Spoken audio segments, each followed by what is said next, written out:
What's up gamers, DreamcastGuy here, and welcome back to Does It Suck, the series where we take a look at a new game and do some early impressions as to how it looks and how it plays. And today we're diving into Warframe on Nintendo Switch. Now, this is a project I've never played before, so I'm coming at this with a fresh set of eyes. And I gotta say that right up front, I'm genuinely blown away by how good that everything seems to function. To begin with, let's talk about graphics, because this is usually the thing that has to make the most compromises when it comes to the lower hardware of the Nintendo Switch, but as you can see, they're quite stunning. It seems like, if I had to make a guess, they decided to prioritize a lot of the textures of the environments, because things like walking around in a forest and stuff like that, you really can't help but see that there's all these great shimmer effects and times where you just see that this is a really stunning, breathing world. And you know what? I didn't notice any frame rate drops even when I was in the more open world sections, and I'm just here with my friends trying to track down that next target, and this entire world looks so alive. The few times that I really noticed a dip in the visuals were times like when I was on a really long loading screen. Sometimes when I would come off of it, there would be this choppiness for a few seconds afterward, or when I was going into the main social hub. So there's this city that you can wander around with all the other players and visit vendors and pick up quests and stuff. Sometimes here, things would get very, very laggy for a couple seconds. It seemed like it was trying to render everything around me simultaneously, and it kind of overwhelmed the Nintendo Switch. But I can get over that because the action itself is so intense, I didn't really mind a couple frame drops when I'm in town. So the primary focus of Warframe is the fact that you are essentially a space ninja. You've just been woken up and now it's your job to try and sneak about, taking down different things and teaming up with your buddies to save the universe. Now, I've only played the first 5 hours or so I really don't know how this story ends or even if there is an ending story, but from what I've gotten to try so far, it is incredibly fun. So the main focus of the game is just running around, and you don't have to use your sword, you can use guns, but both of them really work well. Something that really sets this apart from other shooters is that there's definitely a heavy focus on stealth, so if you want, it is possible to go through entire levels completely unseen. By sneaking up behind opponents, you can actually do an instant kill that will take them out and give you all their different ammo and of course experience points. And there's an added twist to this which makes it where, as you're going through a particular mission, if for some reason you get caught, the bad guys will set off an alarm which will bring a bunch more enemies that you have to kill, but after that, the entire base is still technically on alert. So if you want to try and make it where you don't keep facing more resistance as you progress, you actually have to stop and hack one of these different panels on the wall, which will essentially reset the entire alarm system. It's a nice way of giving you different ways to play, but for the most part, it seems like most people are totally fine just going in guns blazing and leaving the stealth for somebody else. Let's chat about co-op for a second, because this is obviously the primary appeal of the game, because it wouldn't be fun to sneak around in all these different labyrinths and kill all these aliens if there wasn't a good point behind it and some good friends backing you up. So I just gotta say that this entire system of online play is very different, but I think that it's very unique. It works really strong, which basically is that every one of these missions seems like it's intended that you play it with other people. If you're by yourself, you can win, but it's not just as cool as having another giant space ninja back you up. So if you want, it's possible to bring in people from your Nintendo Switch friends list, people from your clans if you make one, or also you have the ability to just go into a match and it will assign you random people who are basically starting that mission at the same time. So basically, if you want, you could beat this entire game and never ever be alone. This was a really smart choice in general when it comes to design, because playing co-op is certainly way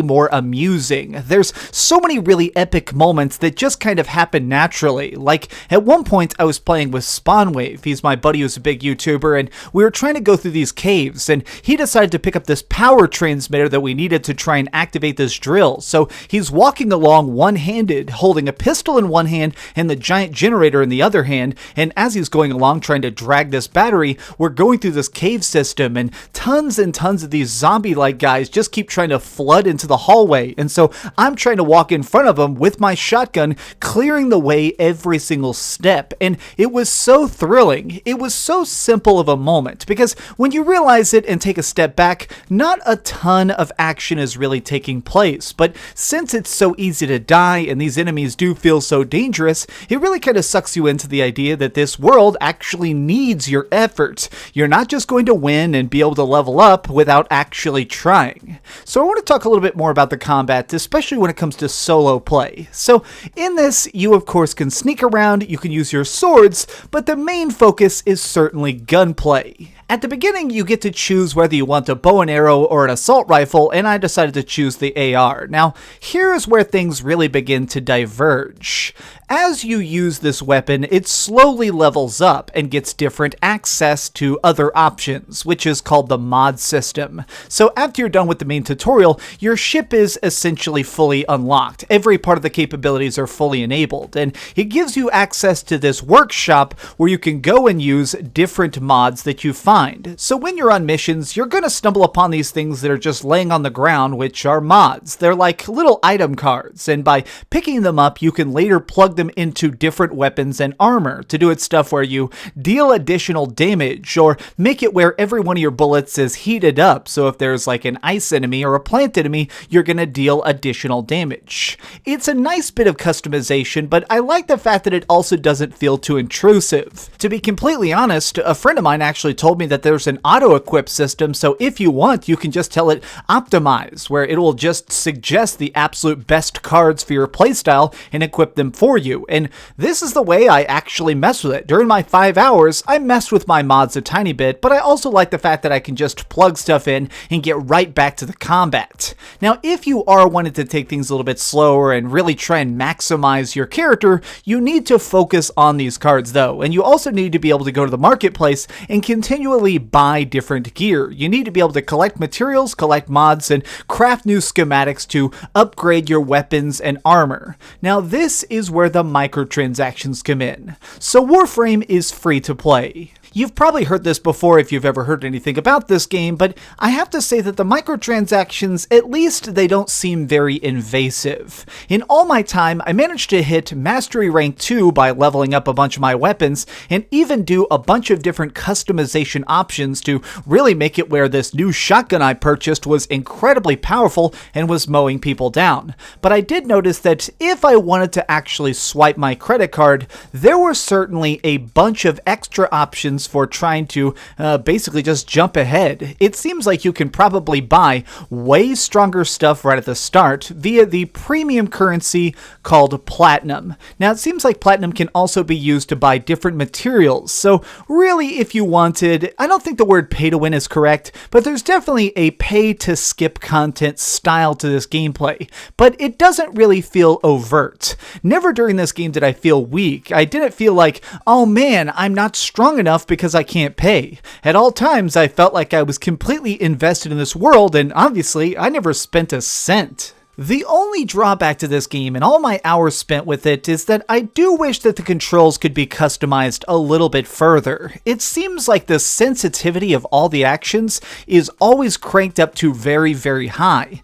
Even in 5 hours, I didn't really get a feel for turning the camera. I constantly felt like I was constantly just twitching out a little bit. So it's not really a bad thing. It's just one of those things that feels like you're gonna be taking some time to really try and adjust to Warframe's custom style of movement, looking around, and just general fights. I also wish that it was possible to really kind of mess with the graphics in a little bit of a different way. So this is a very direct port of a PC game, so there's actually this graphics tab that lets you toggle things like lighting effects, blur, or even bloom. But you know what I do wish it had is something where I could actually zoom my camera out some. Perhaps that exists somewhere in some menu I couldn't find, but it seems like my character's camera is stuck directly to his shoulder, and since this world is so gorgeous and so bright and colorful, I really do wish that there was a way to kind of zoom out and make my character a smaller piece of the screen. That way I have more of an unobstructed view of this giant world. I think that this game is really cool. My early impressions of it are extremely positive. I still don't know much about the story, and the bad guys don't seem particularly evil, but I guess I'll find out a lot more about that as time goes on, because at this point, I'm honestly just itching to jump back into this. Right now I have friends online who are telling me, come on, come join this match, so I'm actually going to edit this video and go right back to Warframe on Nintendo Switch. Even when I'm playing on handheld or docked, it seems like this is an MMO. It seems like it is a massive multiplayer online game that just begs to get your attention in the best way possible. Well guys, what do you think about Warframe on Nintendo Switch? Are you interested in it, or have you already installed it? Let me know your thoughts in the comments down below, and also tell me if you've had this on any other consoles, and if you think these graphics are dramatically better or dramatically worse than you might have expected.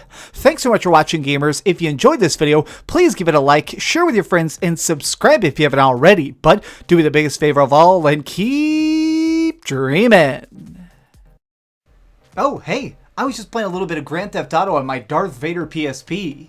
Are you curious what I'm going to come out with next? Well, if you click this button, you'll be subscribed to be the first to know. Also, if you click over here and here, you can see my latest review and my latest top 10. I promise, it was super good. Or it was really bad, and I'm sure you can just make fun of me in the comments. Either way, it'll be a lot of fun. Thanks so much for watching.